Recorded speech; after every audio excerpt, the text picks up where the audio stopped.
"I speak 9 languages," the black girl said proudly. The millionaire laughed, but was left in shock. Rick Sullivan burst out laughing just as the 12-year-old girl lifted her chin and declared clearly, "I speak 9 languages fluently." His laugh, harsh and metallic, echoed across the black marble-clad office on the 52nd floor of Sullivan Tech headquarters, overlooking Manhattan like a river of stars.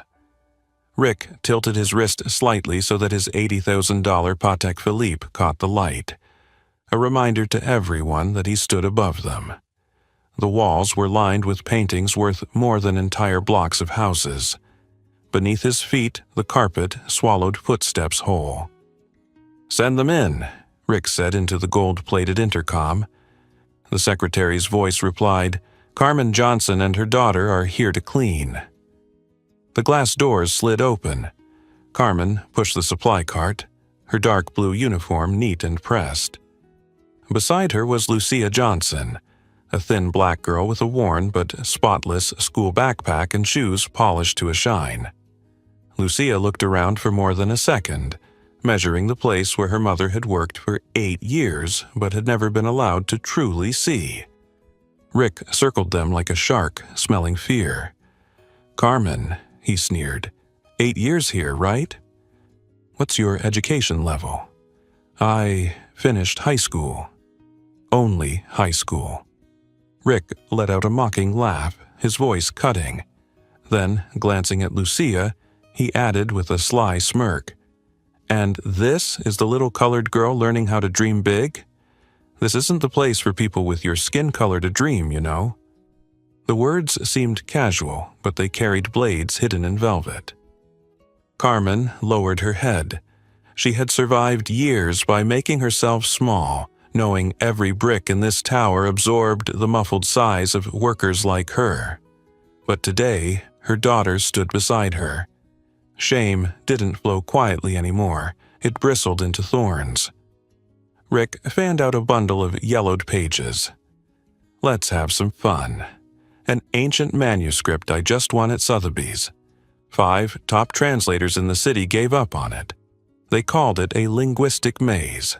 Classical Chinese, Arabic, Sanskrit, ancient Hebrew, Persian, medieval Latin, each section in a different tongue. Hey, little girl, guess what it says?" Lucia looked down. The script meandered like a river, splitting into countless streams. She didn't rush. Rick's eyes glinted. He turned back to Carmen. "You scrub toilets for people smarter than you. Your daughter will end up the same. Intelligence is inherited, you see?" And then, twisting the knife deeper. "And with her skin, climbing these stairs is even harder." Lucia lifted her gaze. Her eyes weren't angry, just steady. "You said the translators couldn't read it," she answered calmly. "Can you?" "I'm a businessman, not a translator." "Then you can't read it either, yet you mock others for not being able to." She paused a beat, her voice soft but firm. "Money isn't proof of intelligence." Silence. The hum of the air conditioning grew taut like a wire. Rick's face flushed. He snapped back, defensive. "Do public schools teach you to talk back like that? A poor black kid claiming she can read what white PhDs couldn't? Stop deluding yourself." Lucia didn't look away. "I speak 9 languages," she said, as if stating a simple fact. "If you want, I'll try." Rick raised a brow. Carmen's breath caught. She knew her daughter was studious, but 9 languages was another universe. Rick crossed his arms. "List them." Lucia ticked them off on her fingers. "Spanish, native, English, advanced, Mandarin, basic, Arabic, conversational, French, intermediate, Portuguese, fluent, Italian, basic, German, conversational, Russian, basic." Each name pronounced perfectly, her tone crisp as nails driven home. Rick laughed louder, the sound forced to cover a crack in his certainty. "A black public school girl claiming 9 languages? Sounds like clickbait. Proof?" Lucia didn't flinch. The New York Public Library offers free language classes after school. Mr. Ahmed teaches Arabic on Thursdays. He was a literature professor in Damascus. Now he drives a taxi. Mrs. Wang teaches Mandarin on Tuesdays, once head of a department in Beijing. Ms. Maria Rossi teaches Italian on Saturdays. She cleans houses by day, volunteers at night. They're not rich, but they're rich in knowledge. I studied through books, apps, people.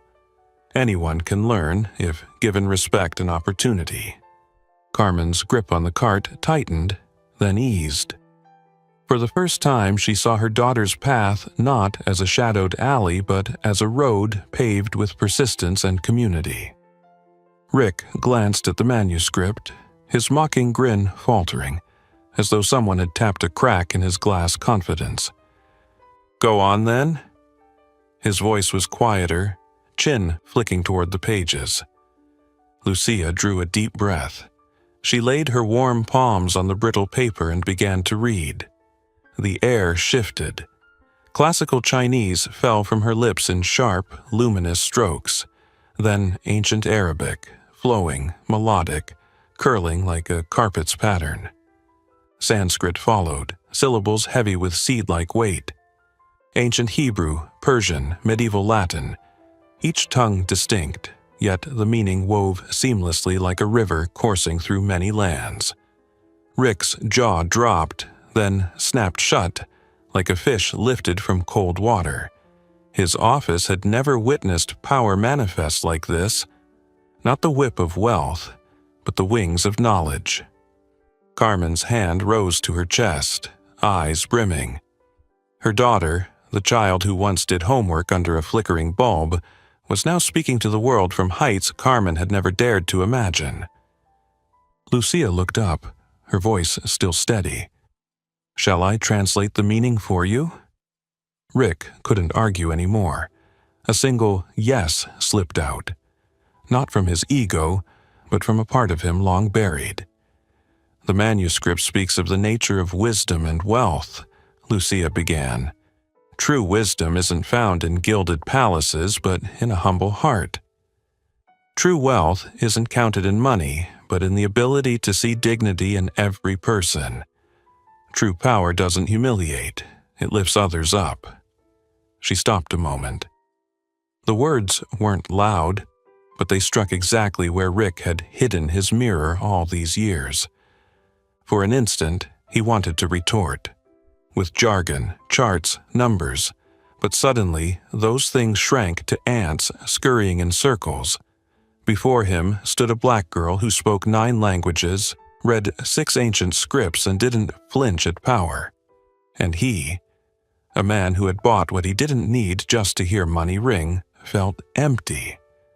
I'm sorry," Rick muttered, startled by his own voice.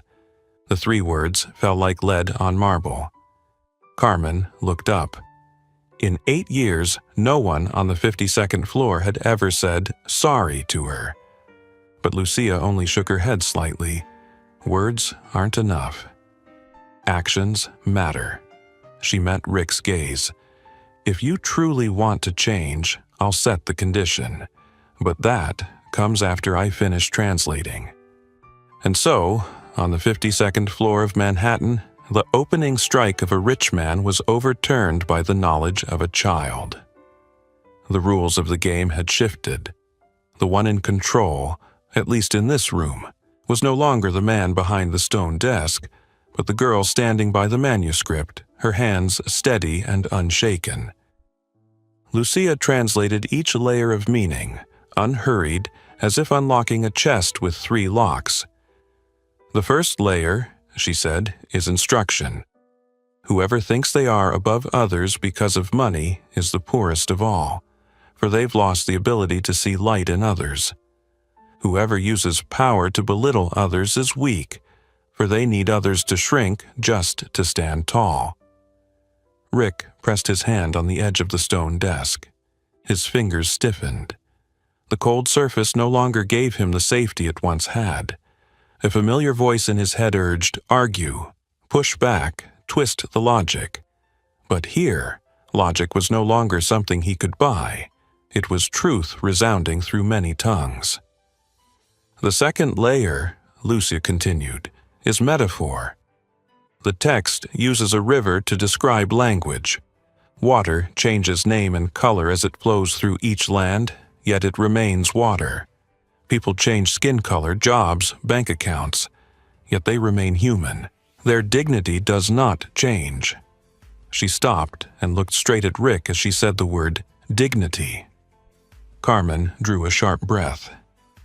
She knew these truths in her bones, being called the wrong name, being ordered to work faster than a machine, being seen as a tool. But today, hearing her daughter say dignity, she felt a door open in her chest, a door she had kept locked for years just to keep going. The third layer, Lucia placed her hand on the final page, is choice. When the powerful realize they have been blind to the wisdom around them, that is the moment they begin to awaken or condemn themselves. Rick swallowed hard. The word condemn fell like a stone into a deep well. He looked around. The expensive paintings, the chandelier, the glass walls, all suddenly resembled a collection of golden handcuffs. He turned toward Carmen. For the first time, he saw not the uniform, but the face of a mother who had stood through countless weary nights. "I was wrong," Rick admitted. But Lucia gently cut in, "I have 3 conditions. If you truly learned today's lesson, fulfilling them will make your apology real." Rick nodded, accepting the new rule. Power was not in shouting, but in submitting to moral discipline. 1, Lucia raised a finger, "You apologize to my mother. Not just for today, but for 8 years of treating her like she was invisible. Say her full name, Carmen Johnson. Look her in the eyes when you do." Rick turned, facing Carmen. "Carmen Johnson," he said slowly. "I'm sorry for not seeing you as a person. I'm sorry for humiliating you in front of your daughter. I'm sorry for never once asking about your life." His voice broke slightly on the word person. Carmen stood tall, not to forgive immediately, but to acknowledge this moment as real. The man who once didn't know her name was now learning to say it right. 2, Lucia continued, "You use your power the right way. Scholarships for students from working families, with priority to marginalized communities. Funding free language programs at the public library. Creating real career paths for service workers in your company, so hidden talent can step into the light." Rick listened without protest. Instead of asking, "What's the ROI?" he asked, "How many scholarships to begin with would make it honest to the responsibility?" 150, Lucia answered firmly. Not a PR number, but enough to carry a whole class of students, large enough to bind you to ongoing action. 3, she raised her last finger. You learn a new language, so you'll know the feeling of starting from zero. Every Tuesday after work, you go to the New York Public Library. I'll teach you Mandarin. No VIP rooms, no glass chairs, just wooden tables and pencils. You attend like everyone else. Rick gave a faint laugh, not mocking, but a soft shame, remembering he had ridiculed the idea just minutes ago. "Agreed," he said. "I'll be there on Tuesday." Lucia nodded. She didn't shake hands yet. She looked into his eyes, searching for sincerity. Rick didn't look away. He had avoided too much in his life already. "And the manuscript? Do you want to hear the conclusion?" Lucia asked. Rick nodded. "The final passage," Lucia read aloud. "The richest person is the one who enriches others. The strongest is the one who helps the weak to stand. The wisest is the one who knows he was once blind." Carmen broke down in tears, not from shame, but from sudden release. The invisible burden of years seemed to lift, as though someone else had finally taken hold of it. Rick turned his gaze to the city outside the glass wall. The streets still pulsed with life. But down there, among stone and lights, was a place he had never set foot, the public library, where his fate had just been rewritten with the chalk of a black girl. "We're done here," Lucia said, closing the manuscript. "See you Tuesday at the library. Bring a notebook with grid lines and a pencil. Homework. Practice the 4 tones. Copy 10 radicals." Rick smiled for the first time that afternoon, a smile without fangs. "Understood." He turned to Carmen. "Thank you, Carmen." Saying someone's name doesn't make you poorer. Sometimes it's the first step to becoming truly rich. As mother and daughter pushed the cart out of the 52nd floor, the thick carpet no longer swallowed the sound of its wheels. Perhaps because the room's gravity had shifted. What weighed the most was no longer stone or glass, but the promise a man now had to keep with himself. And Tuesday would come. Pages full of mispronunciations awaited. Scholarship programs had to be built. Eyes from the country club would squint. But today, in the invisible ledger of Rick's life, 3 bullet points had been written in ink that could not be erased.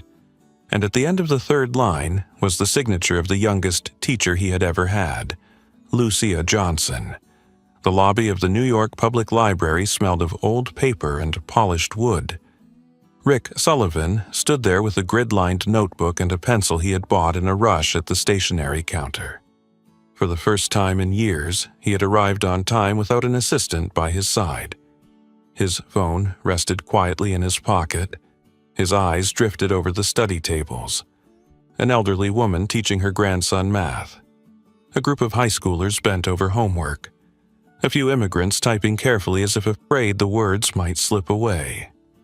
"You came." Lucia Johnson appeared with a backpack heavy with books, her hair tied neatly, a navy hoodie over her shoulders.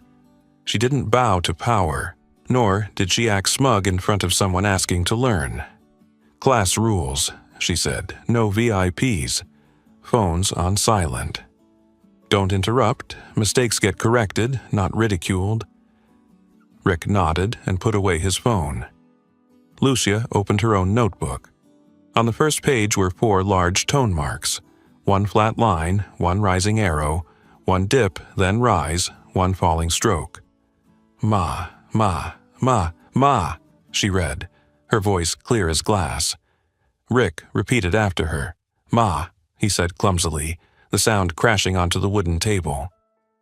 Lucia smiled, not mocking. "Better than the first time. 3rd time will be smoother. After that, do it again." Sweat gathered on Rick's neck despite the cool air. At the Summit Club, a single mispronunciation would be an excuse for ridicule. Here, mistakes were rungs on a ladder. At the next table, a Middle Eastern man in his 50s gave a slight nod when Rick finally got "ma" right. Lucia introduced him. "This is Dr. Ahmed, my Arabic teacher. He drives a cab by day, teaches letters by night." Rick rose to greet him. He was used to shaking hands with billionaires, but now found himself awkward before a professor without a nameplate. "Good evening, Mr. Sullivan," Ahmed said, his English slow, graceful. "Here, we switch roles. Humility is the common language." The words settled in Rick like a sustained note. Midway through, an older woman with silver hair passed by. "Mrs. Wang," Lucia called. "My student here pronounced ma correctly today." She smiled, her eyes wrinkling warmly. Everyone stumbles at first. What matters is stumbling in the right direction. Rick chuckled. All his life he had climbed by conquest. Today he was being taught how to fall properly. At the end, Lucia assigned homework, 10 radicals, 5 greetings, 20 rounds of the 4 tones. Tuesday, same spot, she reminded him. Wooden table number 12. If you miss, you make it up, not with money. Rick nodded. He looked around the modest room, thinking of the 52nd floor where each chair cost as much as a year's scholarship. The feeling of being allowed to be weak here was strangely safe. The next morning, Rick called an emergency meeting. On the big screen weren't revenue charts but 4 lines: scholarships, library language program, career ladder for service staff, listening circles. The room buzzed. CFO Mark Green frowned. How much will this cost? What's the IME? Shareholders will ask where the profit is. Rick answered without hesitation. 150 full scholarships for students from working families. Long-term funding for 12 library branches. A career path so service employees can shift roles, learn skills, earn certifications. ROI will show in retention, quality, reputation. If you want numbers, measure again in a year. The statement shifted the room. The VP of HR swallowed. Who will lead the project? Rick turned. Carmen Johnson. The room froze, then gasped. Carmen entered, not with cleaning tools but with a notebook. On its cover, naming, listening, fairness, opportunity. She spoke without slides. Respect starts with saying names right. Next step is listening with responsibility. Then we fix processes, contracts, shifts, benefits. Opportunity must come with guidance. A murmur rose in the back. Isn't this favoritism for black staff? Rick heard it. He didn't ignore it. Anyone doubtful can join today's listening circle, he said. Sit at the same table with Carmen and Lucia. Hear their stories before judging the policy. That afternoon, chairs were set in a circle instead of around a stone desk. Software developers, shift managers, security guards, janitors sat as equals. Lucia led with an open question. When have you felt invisible at work? An Indian engineer hesitated, then spoke of being teased for his accent in meetings. A cleaning woman said she had been called the lady for 3 years, never once by her real name. A former team lead shrugged. I didn't mean it. Lucia replied calmly, the issue isn't intent, it's impact. From now on, we use people's names. If you slip, correct it immediately, no excuses. By evening, an anonymous post appeared on the company's Slack. Tuesday Mandarin with the janitor's kid, mandatory yet? It wasn't profane, but venomous enough. Rick replied publicly, we don't mandate language learning. We mandate respect. Anyone calling a child the janitor's kid needs to relearn how to speak about people. The message sparked debate. Some thanked him, others muttered, the CEO's too sensitive. Rick didn't delete the arguments. Instead, he scheduled 2 more listening circles. Carmen kept time. Lucia asked questions. Ahmed and Mrs. Wang sat in attendance. By the 3rd session, people understood. This wasn't favoritism, it was correction, bringing the scale back to balance. But pushback came from outside too. A finance blog headlined, Sullivan Tech Goes Woke. CEO learns Mandarin at public library, elevates janitor to management. The comments dripped with racist jabs at skin and intellect. Rick read them all, unflinching. He sent a company-wide email. When you touch injustice, it screams. The screaming is proof you're hitting the right nerve. Keep doing the homework. On Tuesday night, Rick returned to table 12. Lucia checked. Where are the 10 radicals? Rick showed a page dense with strokes. She gave a small nod, enough to make the student want to stay. For an hour, they wrestled with characters. Each time Rick got it right, Mrs. Wang winked from the next table. Each time he stumbled, Ahmed whispered, slow down.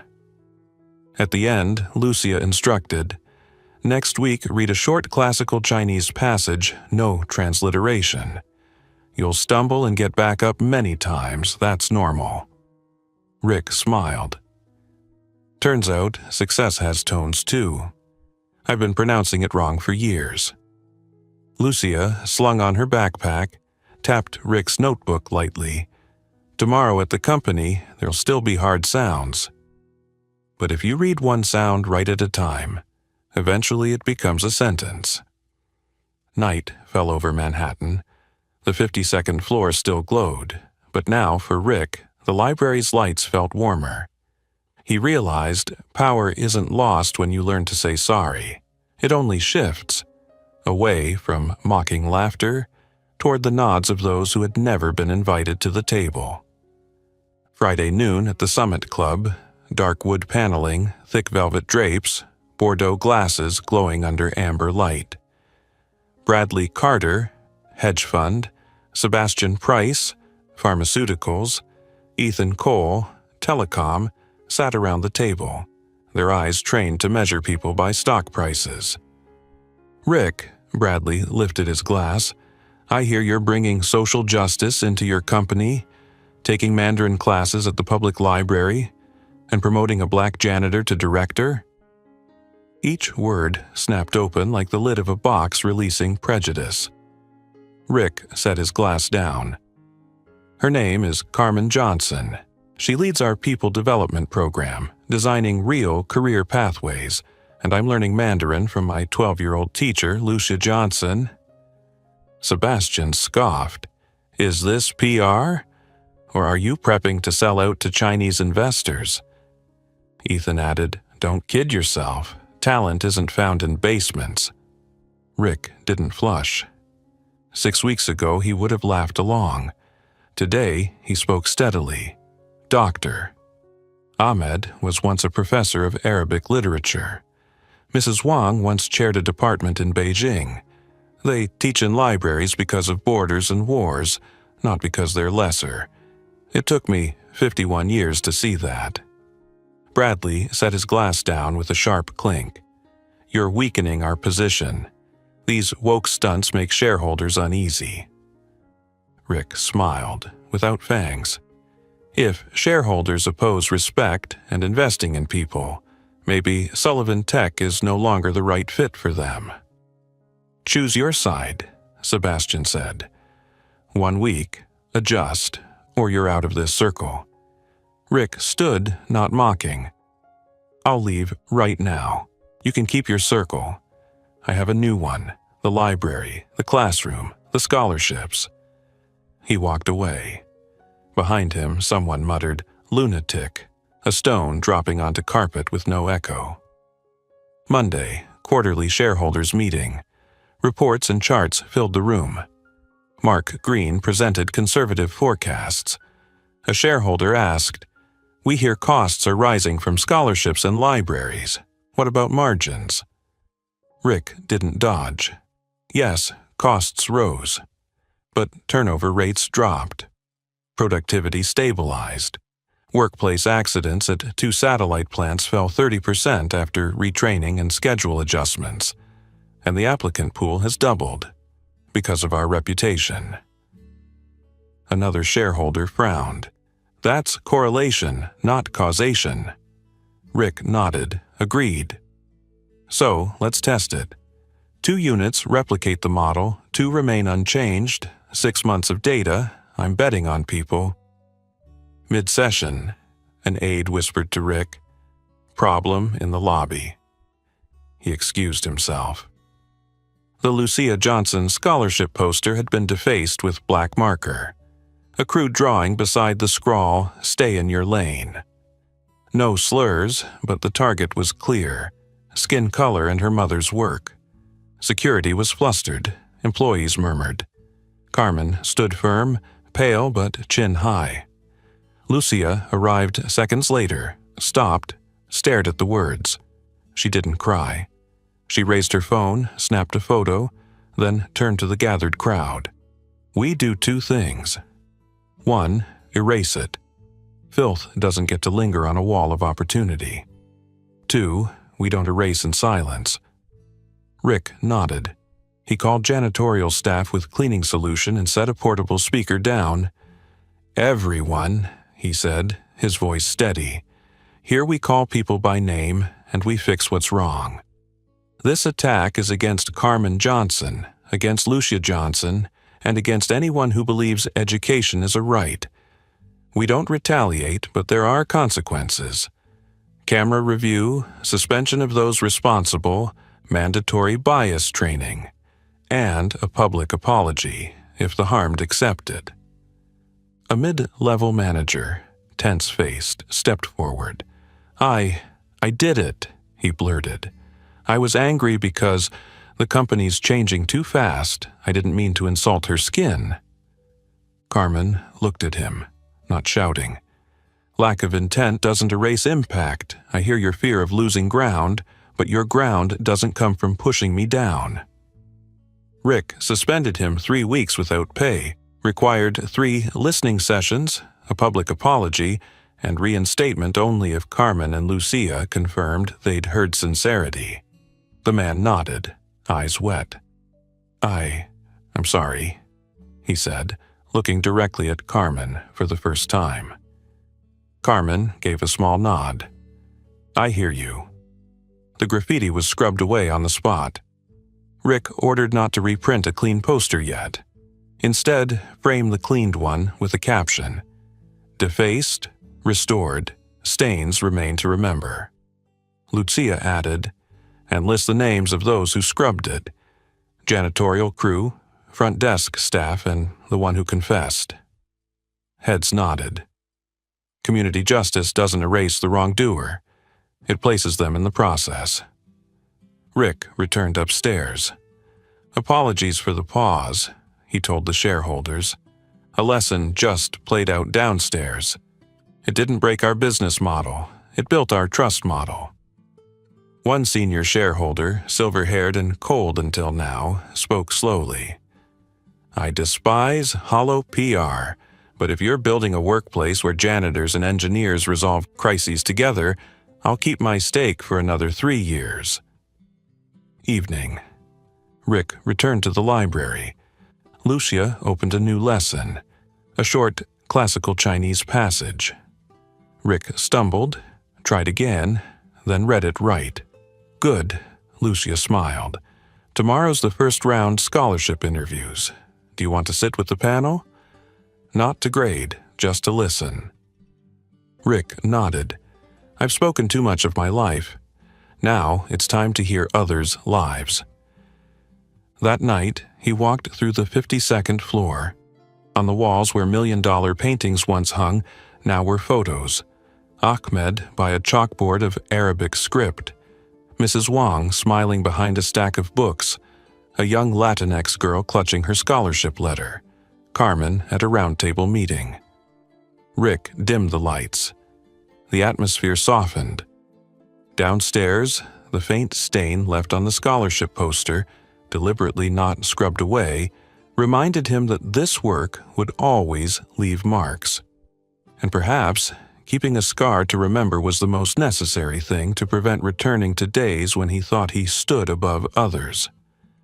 Before locking up, Rick wrote in his grid notebook, "Learning people's language is harder than learning Mandarin, but mastering both is how you truly read the world."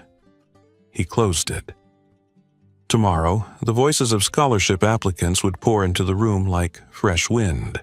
And in the middle of it, a pencil still waited for him to mark the first words of a rewritten life.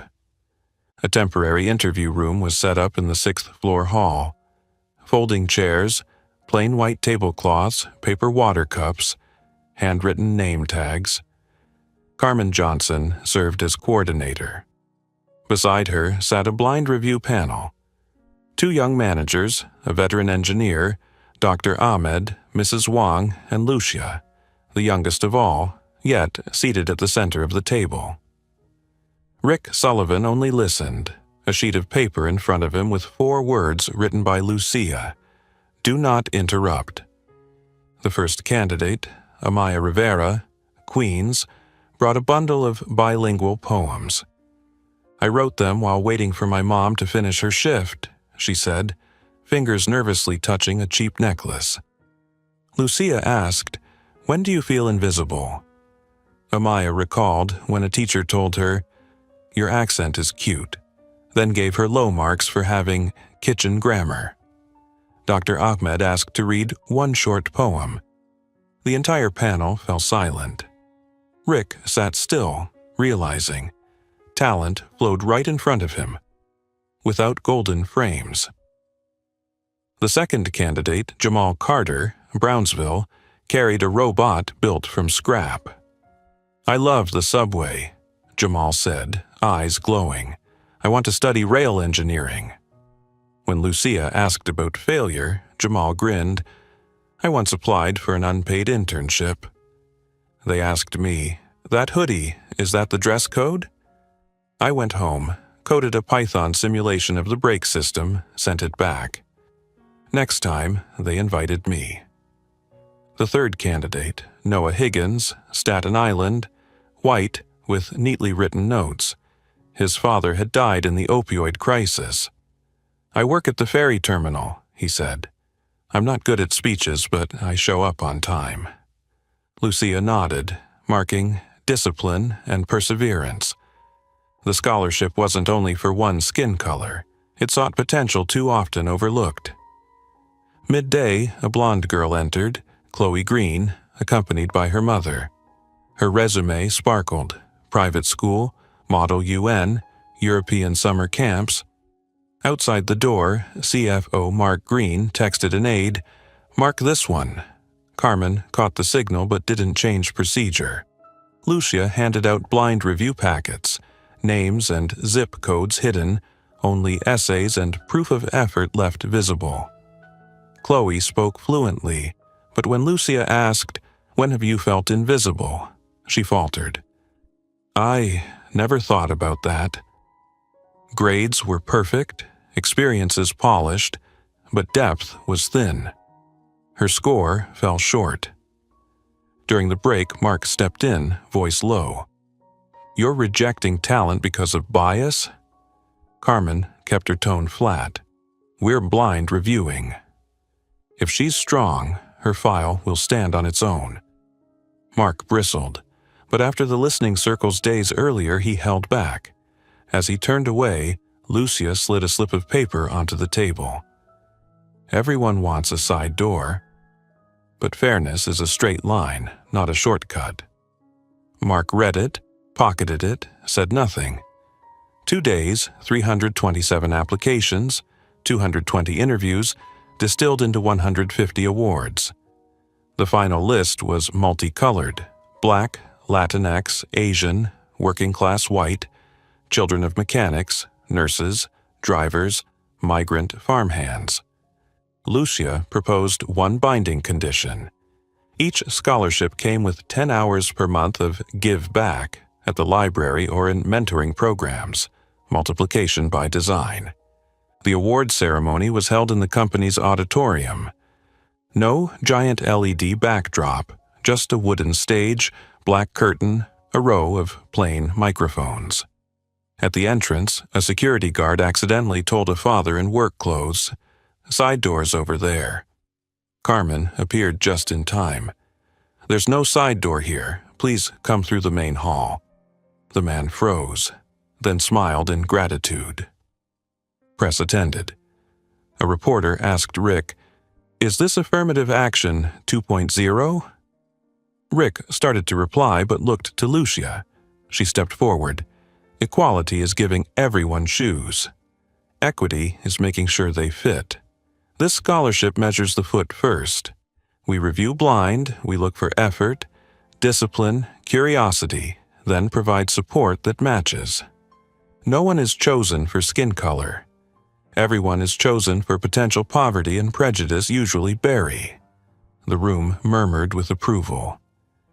Rick glanced at Lucia, understanding why on Tuesday nights he had to practice tones, learning to balance sentences as carefully as this. Names were called. Amaya Rivera walked across the stage, her mother crying. Jamal Carter held up his robot. The hall erupted in applause. Noah Higgins whispered, "Thank you," and clutched his envelope like the ferry dock he worked every morning. At the back, Mark Green watched quietly. He remembered his own father had once mopped hospital floors before becoming a shift supervisor. Perhaps, afraid of losing power, he had forgotten his family's old path. He bowed his head, typing a message he never sent. I struck the wrong tone.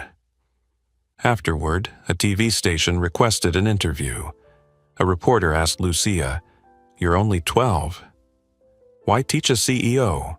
Lucia answered, "Because he wanted to learn, and because someone who knows how to say sorry deserves to learn." Rick laughed softly. It was the best PR line he'd ever heard, except it wasn't PR at all. That night, the elevator carried Rick and Carmen down to the lobby. The once defaced scholarship poster now hung in a frame with the caption, "Defaced, repaired, stain kept to remember." Rick paused. "Tomorrow I meet the board. They want harder metrics." Carmen nodded. "We'll bring measurable stories. Reduced turnover in service teams, mentoring hours logged, workers attending night classes at the library, new life paths opened. The metrics of trust are repeated actions." Rick stepped out. Outside, Manhattan air was dry, the lights warm. He realized, among the city's noise, today the silence of the auditorium was the truest sound. The silence after each okay from Lucia, after each scholarship name called. From a bundle of yellowed pages on the 52nd floor, the story had changed shape into a social contract, signed by the trembling hand of a once arrogant man, and the steady script of a girl who knew how to read the world. The Monday morning strategy meeting had no multicolored KPI charts. On the whiteboard, Rick wrote 4 large words: humiliation, education, action, multiplication. "This," he said, "is the diagram I've lived through, and we will run it as a system." Step 1. Humiliation, facing the wound. Carmen led a retelling session for the executive team. Each person wrote down a moment when they had belittled someone, even unintentionally. No excuses. The goal: recognize the habit. Mark Green stood. "I asked to flag an application, Chloe's, because I feared this program would cut out children of our class. I admit I was wrong and will recuse myself from the review panel for 1 year." The room was silent, then clapped. Not to cheer, but to acknowledge someone laying down a weapon. Step 2. Education, structured learning. Lucia, doctor. Ahmed, Mrs. Wong, and HR designed a 3-2-1 module. 3 hours, responsible listening. Say names correctly, ask open questions, respond. Without defensiveness. 2 hours, unconscious bias. Role-play scenarios, analyze impact versus intent. 1 hour, skills of uplift. How to give concrete opportunities. Shadowing, mentoring, micro-grants. No endless slides, real stories led the way. Every manager had to complete it within 30 days. Step 3, action, fixing process.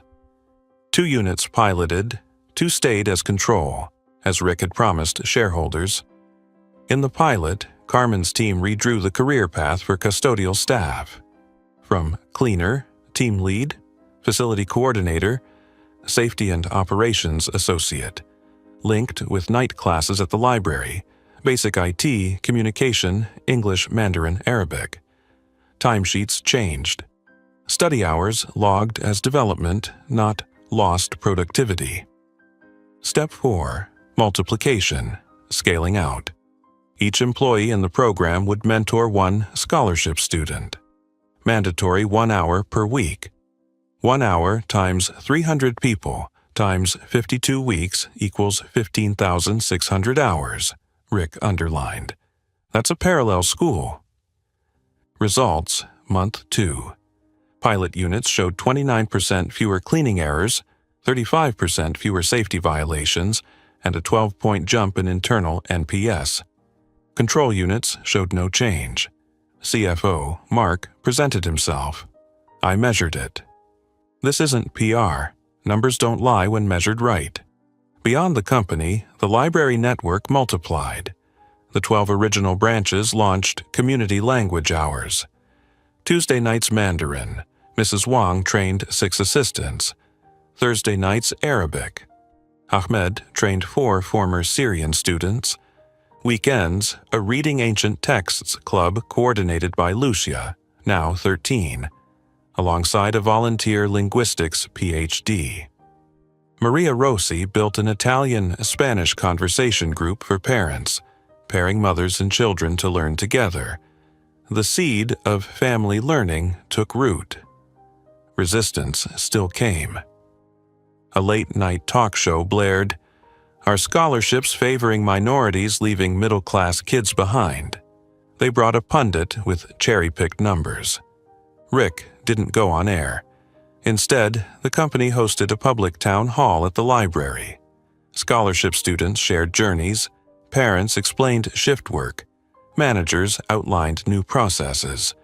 A Jamaican-born worker said, "I learned Excel at night. Last week I submitted my first report. My supervisor praised it." The room erupted in applause. Debate softened before living proof. One snowy evening, Rick sat at table 12, practicing a classical Chinese phrase Lucia gave him, "Jian Xian's Qi. When you see the wise, think of becoming like them." He stumbled, then got it right. Lucia nodded lightly. "Tomorrow," she said, "you present the 4-step diagram to the whole company. Don't read it off paper, tell it." Rick smiled. "I used to tell revenue stories all day, but telling a story of remorse, I'm still learning." Lucia clasped her hands, joking but piercing. Every language starts with hello. Every ethic starts with I'm sorry. The next day, the auditorium was packed. Rick held the mic, no teleprompter. He told the story from the 52nd floor to table 12. Humiliation, learning, doing, multiplying, no boasting. He told of mispronounced tones, venomous messages, the defaced poster kept with stains, the tears of parents, each anecdote tied to a specific change. At the end, he said, "I commit 3 years of funding for the 12 library network, expanding to 18, increasing the scholarship fund to follow every student through graduation. This isn't a campaign, it's how we do business." When the lights rose, the board chair stepped on stage. He shook Rick's hand. 3 months ago, I doubted. Today, I vote to expand the pilot. In a year, if results hold, we'll establish a permanent endowment for the program. Rick looked down at the front row. Lucia seated between Ahmed and Mrs. Wang, and nodded like a student receiving a hard new assignment. That night, Rick opened his grid notebook. On a fresh page, he redrew the 4-step diagram and added a looping arrow. At the bottom, he wrote, "Multiplication isn't a one-time act, it's a habit." In the corner, a crooked pencil mark reminded him that stains must be kept to remember direction. Outside, snow piled on the library steps. Inside, the sound of pages turning echoed like the heartbeat of a city learning how to speak to itself again. The New York Public Library was unusually crowded that evening. In the community room, a brown paper banner read in bold marker, "Language Commons, Kong Jong Nyon Eng." At the center stood Lucia Johnson with a black felt-tip pen. Around her were Dr. Ahmed, Mrs. Wang, Maria Rossi, and a group of newly awarded Lucia scholars. Each person pinned a card. What can you teach? What do you want to learn?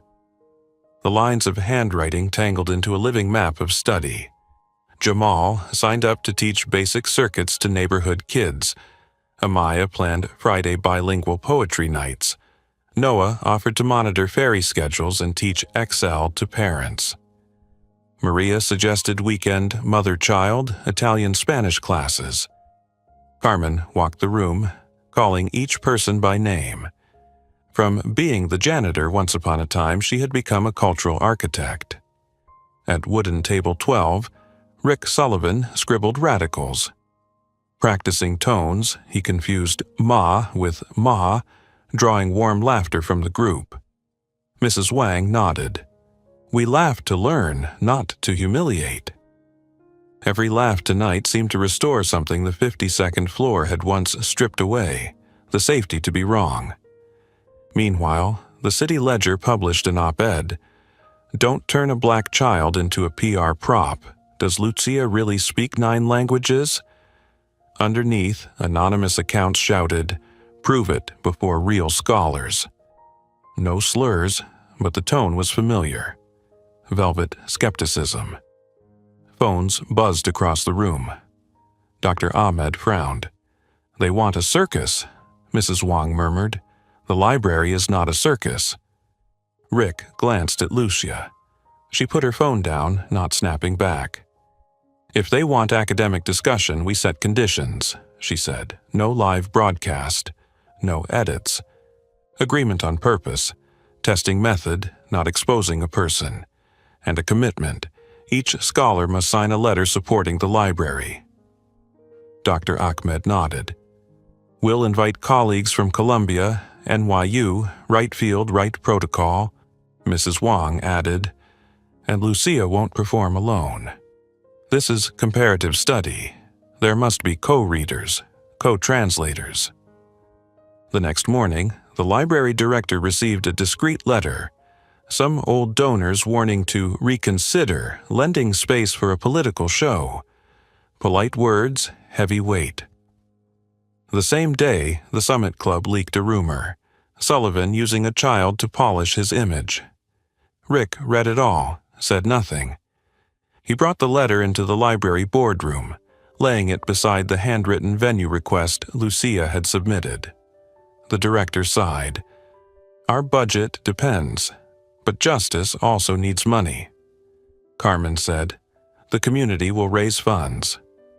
Lucia added, "And Sullivan Tech will cover the hall, without a logo." That night, a special listening circle was held. Lucia stood in the middle of the chairs. "I am not a wonder to be ticketed. I will read if conditions ensure knowledge is not turned into spectacle. If not, then no." A parent asked softly, "Are you afraid?" Lucia smiled thinly. "I fear becoming a tool, but language, I love it."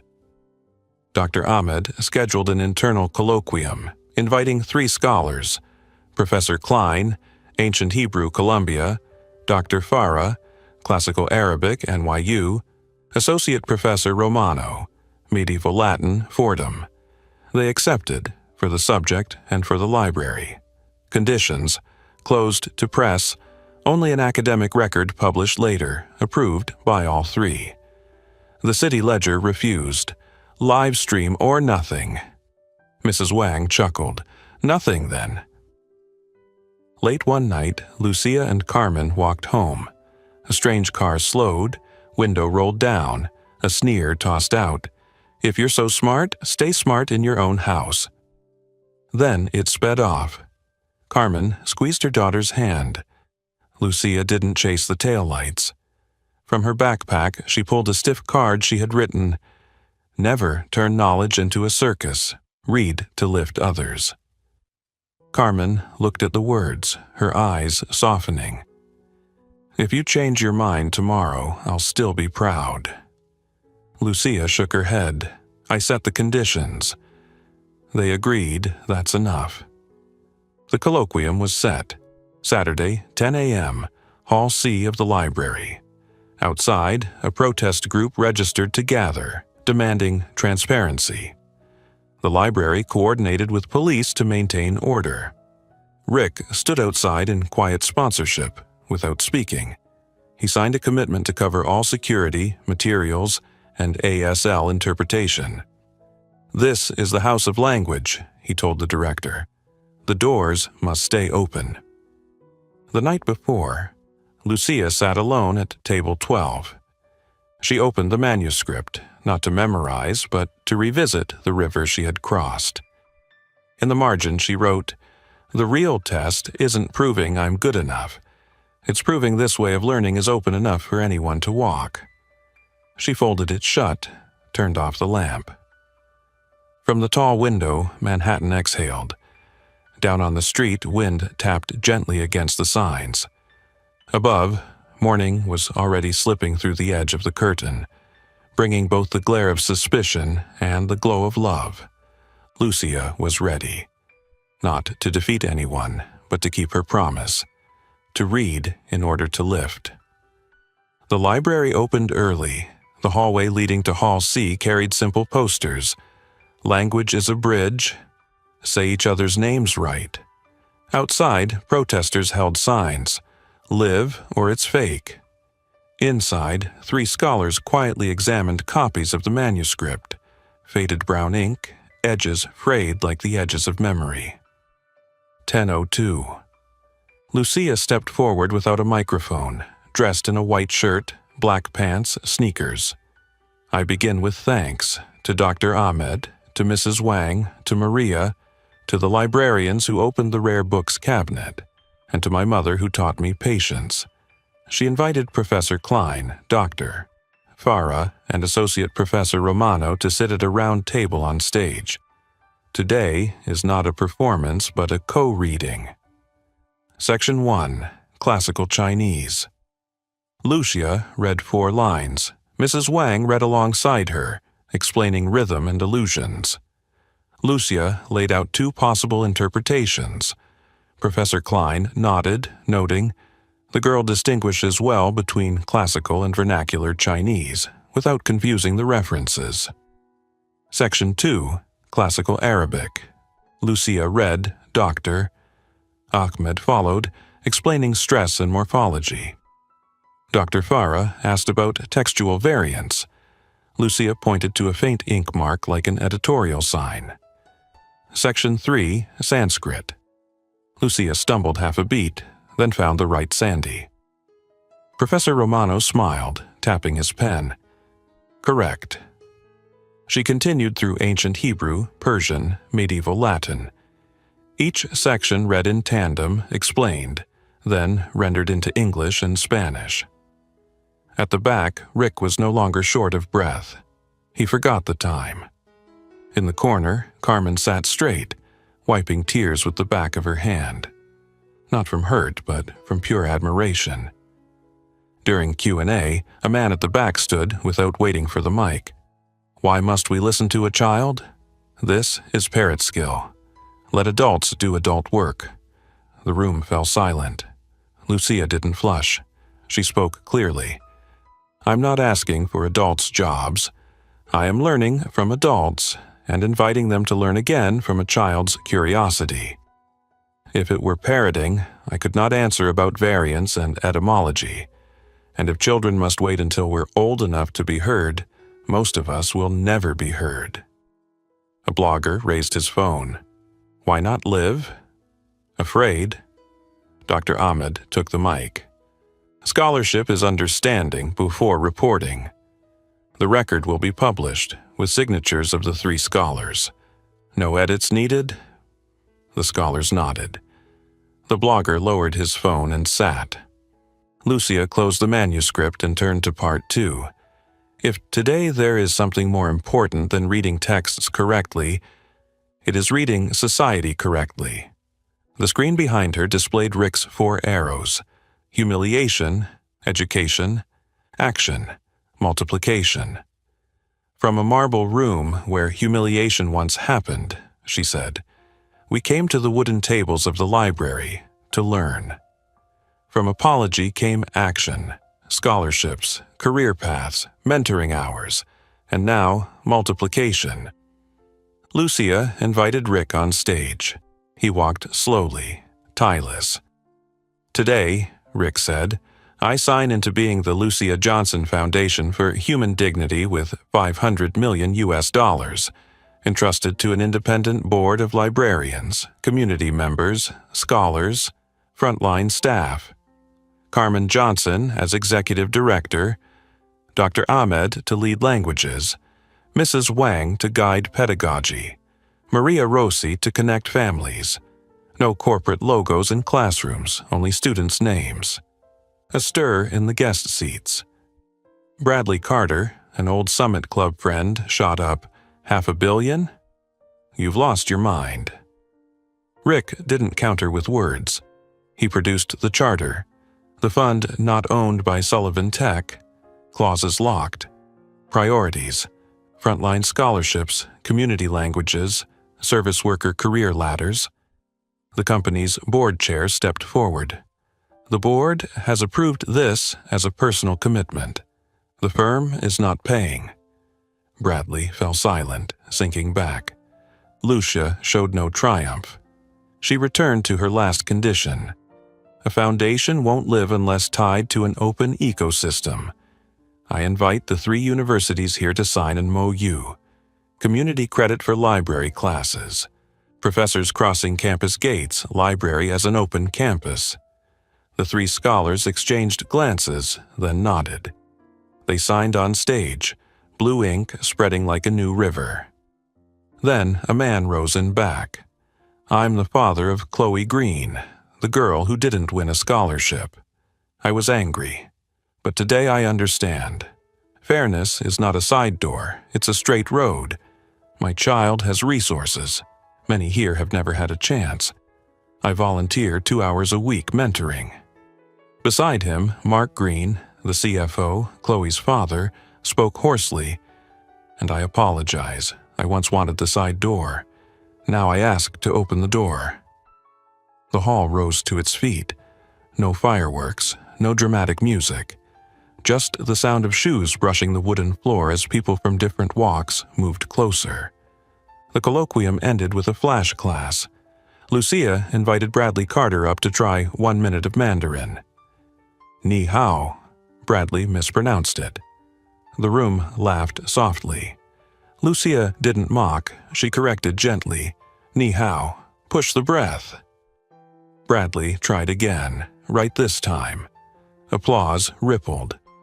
A harmless moment, but enough to chip away 1 brick of arrogance. Outside, the protest group fell quiet. One still grumbled, but no one answered. Carmen led Lucia past, listening to the wind through the trees like pages turning. "Tired?" she asked. "Tired, but worth it." Lucia smiled. "Tomorrow I still have a vocab test with Dr. Ahmed." They both laughed, the most ordinary laugh of the day. That night, on the 52nd floor cleared of million-dollar paintings, Rick signed the asset transfer into the foundation. Beside him, Carmen reviewed personnel policies, living wage, transparency, community evaluation. Dr. Ahmed drafted language as empowerment curriculum. Mrs. Wang outlined pedagogy without shame. Maria Rossi built the Mother-Child Learning Club. At the table's edge, Lucia chalked 3 rules. Call names right. Listen responsibly. Empower to multiply. Before lights out, Rick opened his grid notebook. He wrote, "Today, no one won. Knowledge, 1, the library, 1, and the children, even the child once inside me, 1. He laid the pen down. The city breathed slower. In that breath were page turns, apologies, greetings in a new tongue, and a promise signed in blue ink. Tomorrow, multiplication would truly begin, and the faint stain on the lobby's defaced poster, kept on purpose, would remind all that dignity isn't something declared once, but a sentence to be read correctly every single day. 1 month after the colloquium, the 52nd floor was no longer a museum of cold stone. The black granite table was gone, replaced with a round wooden one. The walls carried photos of real people. Dr. Ahmed holding chalk, Mrs. Wang among shelves of books, Maria Rossi leading the mother-child class, Amaya reading poetry, Jamal with his robot, Noah smiling shyly at the ferry dock. At the main entrance hung a small sign, "No side door." Carmen Johnson entered the new meeting room with a 90-day program. She didn't use 50 slides, she told the work in plain words. Weeks 1 to 2. Using the right names is mandatory. Name tags, preferred names updated, in email/Slack. Weeks 3 to 6. Mandatory listening circles for managers. 12 people per session, chairs in a court round. Rules of no interruptions, no excuses. Weeks 7 to 12. Career paths for service staff. From cleaner to safety and ops associate, with evening library classes counted in development records. Ongoing, one-to-one mentoring between employees and scholarship students, 60 minutes per week. Rick took notes. CFO. Mark Green sat quietly, placing a sheet in front of him. I withdraw from all selection panels for 12 months. I request to serve as advisor on impact measurement. The silence in the room wasn't heavy. It felt like breathing space for a man who had just placed a brick in its right spot.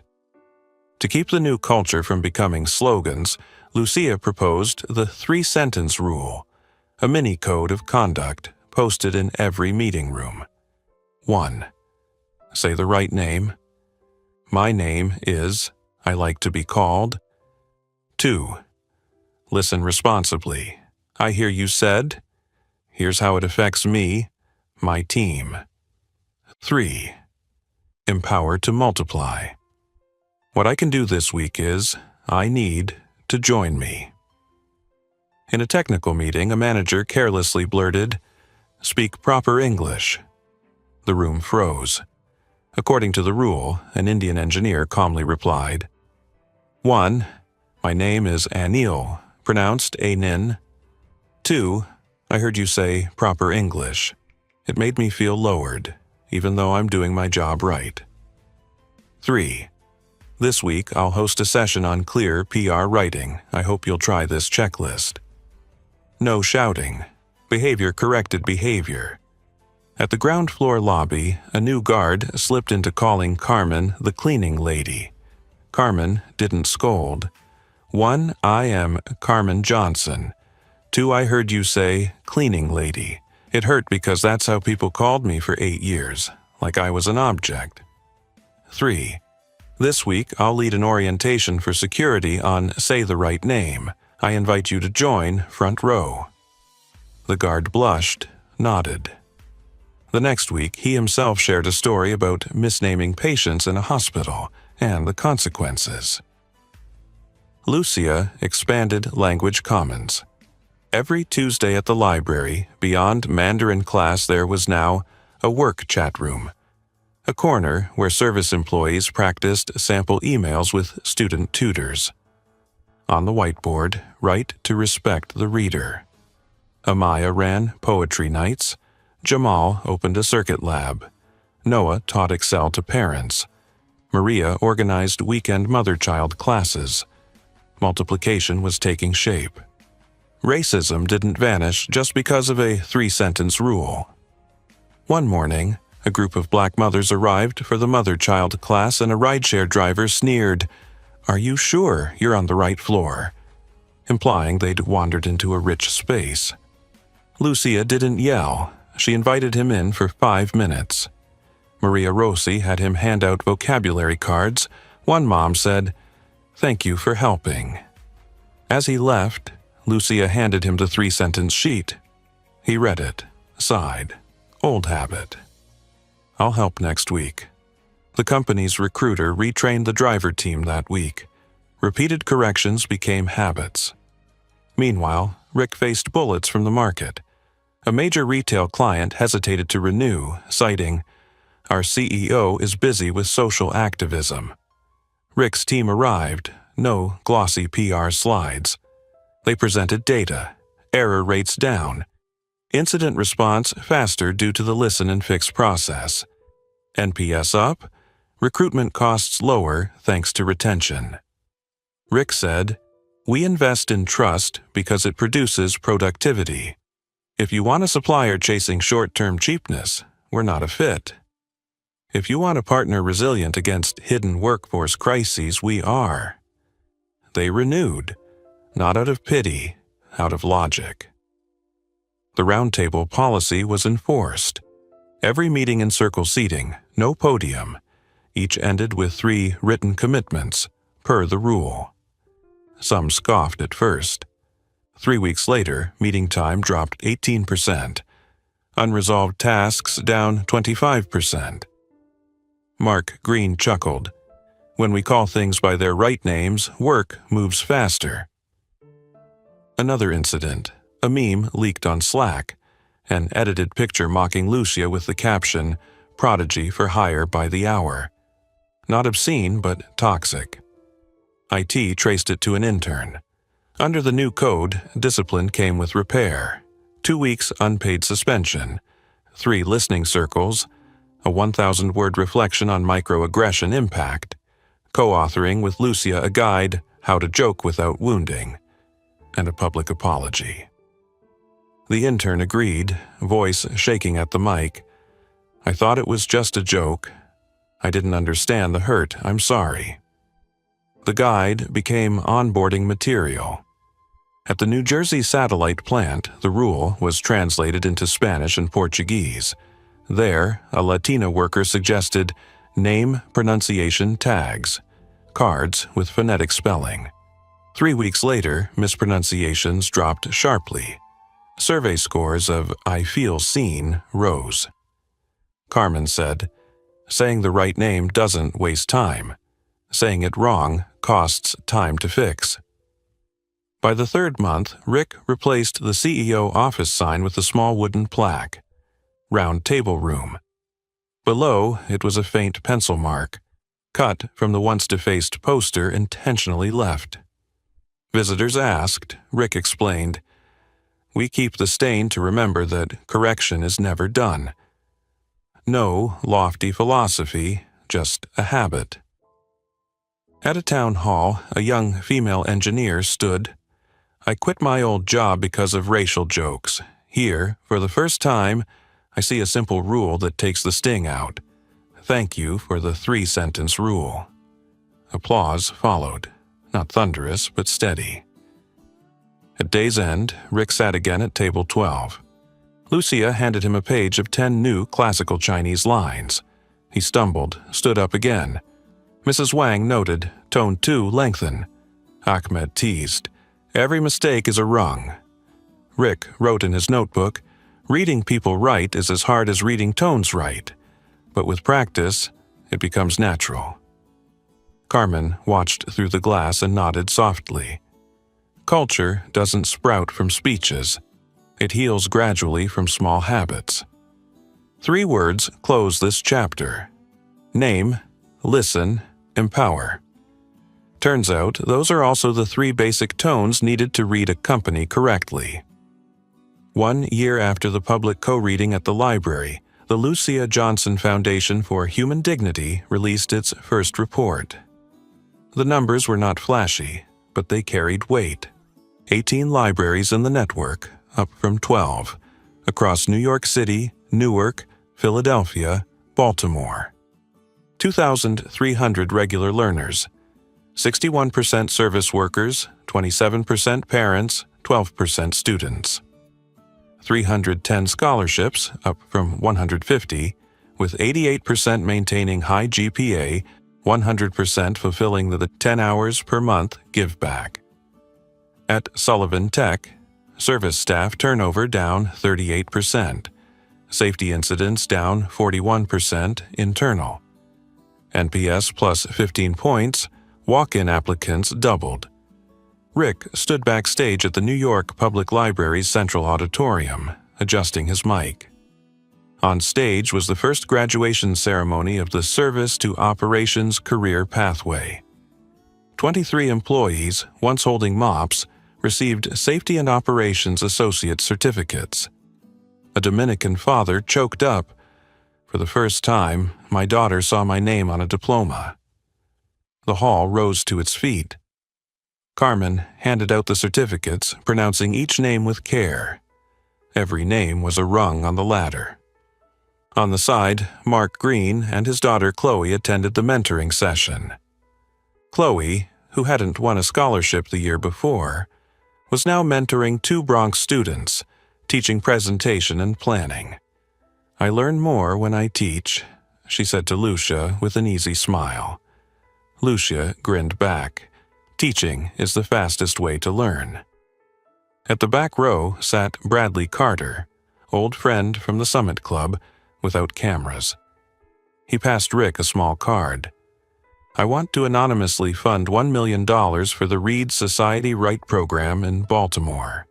Not because he lost a debate, perhaps because no one forced him to go live here, only to read and listen." Rick scribbled back, "Welcome to the round table. The foundation signed MOUs with Columbia, NYU, Fordham for community credits. Professors stepped outside campus gates, classes graded seriously. Learners got library cards like student IDs. A literature professor remarked, 'We teach philosophy on campus. At the library, we see philosophy become human.'" Media grew less harsh. The City Ledger, once mocking, published a mild correction. "Measurable impact of language commons." Not a full apology, but enough to cool the air. More important, beneficiaries spoke up. A Jamaican parent wrote, "I sent my first confident email to a teacher thanks to the class. My son said, 'Mom, I'm proud of you.'" At Sullivan Tech, the photo wall thickened. Mentoring pairs, name pronunciation tags, no side door signs in every lobby. The 3-sentence rule was translated into 7 languages. A small supplier in Newark adopted it on their own. After 3 months, they reported lower turnover and fewer customer complaints. "No big slogans needed," they wrote, "just read each other right." Lucia turned 13. She still attended public school, still carried her backpack to Tuesday nights at the library, still corrected Rick's tones. Asked by a reporter, "Who do you want to become?" she answered, "I want to become someone who gets the work done, whatever the title." Names matter when used to respect, not when used to build walls. One afternoon, Rick brought Lucia and Carmen to the 52nd floor, now called the Round Table Room, to sign over major operational powers of the foundation to the independent board. "I step down as foundation chair," Rick said. "Carmen becomes CEO. The board can override my proposals." Carmen looked squarely at him. "And you still sit at the round table each week as a member." Rick nodded. Letting go was a lesson too. Before signing, Lucia asked to rehang one artifact, the once defaced poster, now framed with the line, "Defaced, repaired, stain kept to remember." Next to it, a handwritten 3-sentence rule from Lucia. At the signing, she read briefly, 1. Say each other's names, that is the front door. 2. Listen responsibly, that is the bridge. 3. Empower to multiply, that is the long road.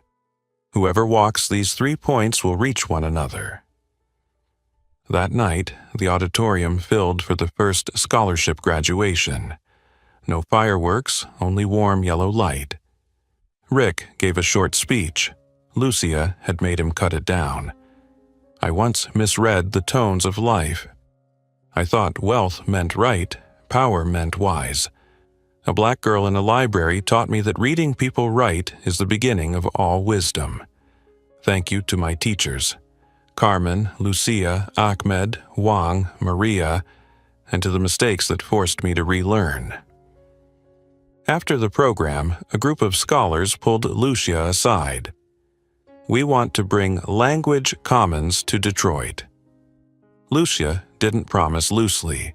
She pulled out an 8-point checklist: partner library, core teaching team, minimum budget, impact metrics. She ended with her mantra: "No company logo, only students' names." Rick's last call that night was to Jamal's mother. She cried, telling him Jamal had just received an internship offer at the MTA.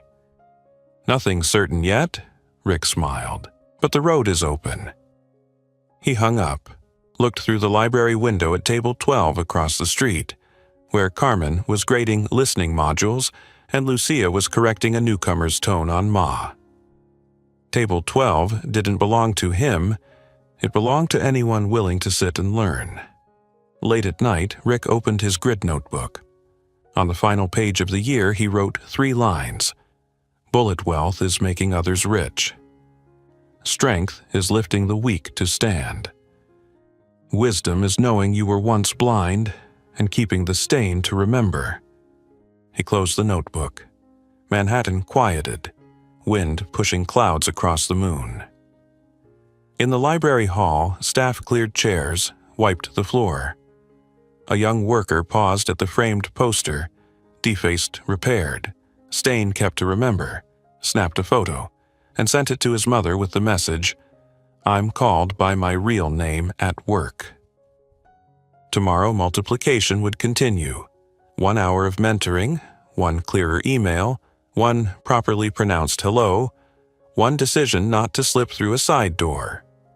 No grand finale, just the long road. And on that road, the steady voice of a 13-year-old black girl kept echoing. Reading words right, reading people right, reading society right. That is the true legacy. And the stain left on the wall, kept deliberately, will forever remind everyone that dignity is not a declaration once made, but a daily practice. And so runs the journey, from arrogance on the 52nd floor to a small wooden table in a library, where a 13-year-old black girl taught a billionaire that true wealth is found in preserving dignity and opening opportunity. And what about you? If you were in Lucia's place, would you have the courage to stand up for your mother against prejudice and power? Share your thoughts in the comments below. I'd love to hear them. If this story touched your heart and carried meaning, don't forget to hit like, share it with friends, and subscribe so you won't miss the next video.